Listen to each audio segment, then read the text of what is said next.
Halo warga sedulur Banten, senang sekali kami kembali hadir menyajikan informasi seputar kegiatan pemerintah Provinsi Banten selama sepekan dalam Banten Sepekan.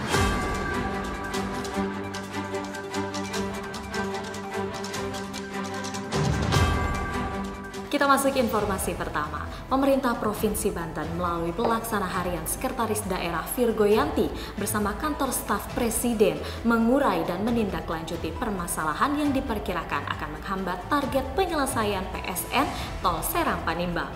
Bersama dengan Badan Pertanahan Nasional dan pemerintah Kabupaten Lebak, Pandeglang serta Serang, berbagai permasalahan yang telah diinventarisir kemudian dibahas mulai dari wilayah Rangkas Bitung, Cileles Kabupaten Lebak hingga Bojong Kabupaten Pandeglang dengan target penyelesaian pembebasan lahan diperkirakan rampung pada bulan Juni 2024. Selain itu, untuk mencapai target penyelesaian tepat waktu pembangunan Proyek Strategis Nasional atau PSN Tol Serang Panimbang Seksi 2, pemerintah Provinsi Banten telah memperbaharui penetapan lokasi pengadaan tanah ruas Jalan Tol Serang Panimbang. Terdapat sisa bidang tanah tambahan yang terkena trase Jalan Tol Serang Panimbang sebesar 83,35 hektar terletak di wilayah Kota Serang, Kabupaten Serang, Kabupaten Lebak, dan Kabupaten Pandeglang tidak mengalami penambahan lokasi baru dan tidak merubah pihak pemiliknya. Virgoyanti berharap berbagai permasalahan dalam pembangunan PSN ini dapat selesai dalam waktu yang tidak terlalu lama dan pelaksanaannya dapat berjalan lancar sehingga kemanfaatannya dapat segera dirasakan oleh masyarakat Banten. Kami berhasil mewawancarai pelaksana harian Sekretaris Daerah Provinsi Banten, Virgoyanti. Yang menjadi catatan-catatan, kendala pengadaan lahan dan sebagainya itu sudah dibahas. Dan insya Allah pengadaan lahan akan diselesaikan di bulan Juni ini sehingga target penyelesaian Jalan Tol Serang Panimbang Seksi 2 itu mudah-mudahan masih dalam target capaian akan diselesaikan di bulan Desember 2024. Kita beralih ke informasi selanjutnya. Pelaksana harian Sekretaris Daerah Virgoyanti mengatakan Gerakan Nasional BBI dan BBWI turut dorong realisasi investasi di Provinsi Banten. Provinsi Banten merupakan provinsi yang pertama melaksanakan kick-off Gerakan Nasional atau Gernas Bangga Buatan Indonesia atau BBI dan Bangga Berwisata di Indonesia atau BBWI. Program ini juga penting untuk dapat meningkatkan iklim usaha bagi pelaku UMKM di daerah untuk mendorong masyarakat mencintai produk dalam negeri atau PDN, serta mengembangkan pengadaan barang dan jasa dengan tingkat komponen dalam negeri.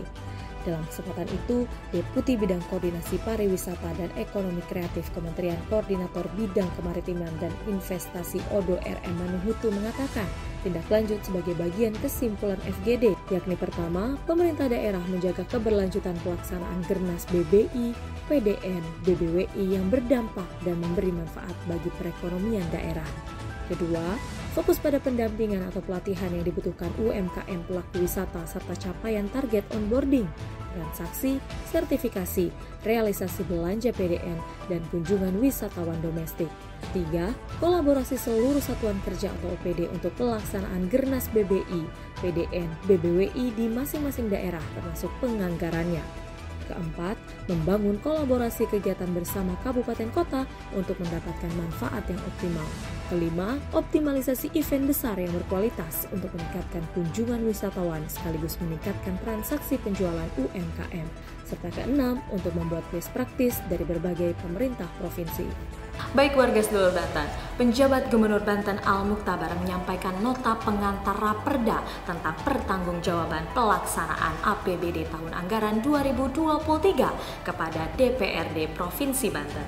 Nota pengantar yang disampaikan dalam rapat paripurna DPRD Provinsi Banten itu menjadi basis dasar pembahasan DPRD Provinsi Banten. Hal itu sejalan dengan Undang-Undang Nomor 23 Tahun 2014 tentang Pemerintahan Daerah sebagaimana telah diubah beberapa kali. Terakhir dengan Undang-Undang Nomor 6 Tahun 2023 tentang penetapan peraturan pemerintah. Peraturan itu mengamanatkan bahwa kepala daerah menyampaikan raperda tentang pertanggungjawaban pelaksanaan APBD kepada DPRD dengan dilampirkan laporan keuangan yang telah diperiksa oleh BPK paling lambat 6 bulan setelah tahun anggaran berakhir dan dibahas kepala daerah bersama DPRD untuk mendapat persetujuan bersama. Selanjutnya, pasal 320 ayat 5 menegaskan bahwa persetujuan bersama rancangan peraturan daerah dilakukan paling lambat 7 bulan setelah tahun anggaran berakhir. Al-Mukhtabar menyampaikan rekomendasi yang telah disampaikan dalam LHP BPK Republik Indonesia atas laporan keuangan pemerintah Provinsi Banten tahun anggaran 2023. Pihaknya telah menyusun rencana aksi untuk menindaklanjuti rekomendasi tersebut. Laporan keuangan tersebut memuat 7 jenis laporan, yakni laporan realisasi anggaran, laporan perubahan saldo anggaran lebih, laporan operasional, neraca, laporan perubahan ekuitas, laporan arus kas, dan catatan atas laporan keuangan. Pemerintah Provinsi Banten saat ini terus melakukan evaluasi layanan integrasi digitalisasi agar dapat memberikan pelayanan sebesar-besarnya kepada masyarakat. Al-Mukhtabar mengatakan bahwa Presiden Republik Indonesia Joko Widodo menekankan jika aplikasi menjadi jawaban yang mempercepat dan mempermudah pelayanan.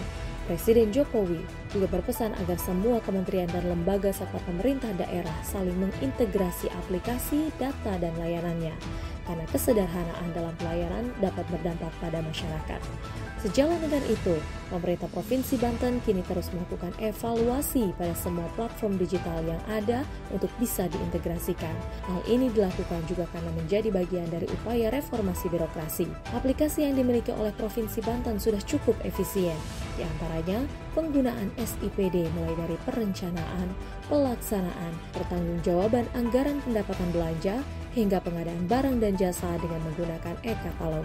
Sementara itu, Menteri Pan-RB Abdullah Azwar Anas selaku Ketua Tim Koordinasi SPBE Nasional mengklaim hadirnya GovTech akan memenuhi kebutuhan masyarakat dengan berbagai kemudahan.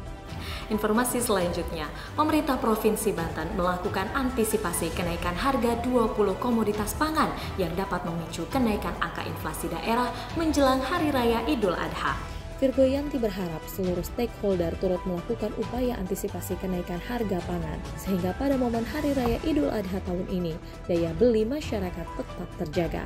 Pemerintah Provinsi Banten juga akan terus menggencarkan kegiatan operasi pasar murah, sidak ke beberapa distributor untuk memastikan arus barang berjalan dengan baik dan tidak ada penimbunan, serta beberapa langkah strategis lainnya. Selain harga pangan, pemerintah Provinsi Banten juga akan mengawasi terkait dengan harga hewan kurban, serta memastikan kondisi kesehatan hewan kurban dalam kondisi prima sesuai syariat agama.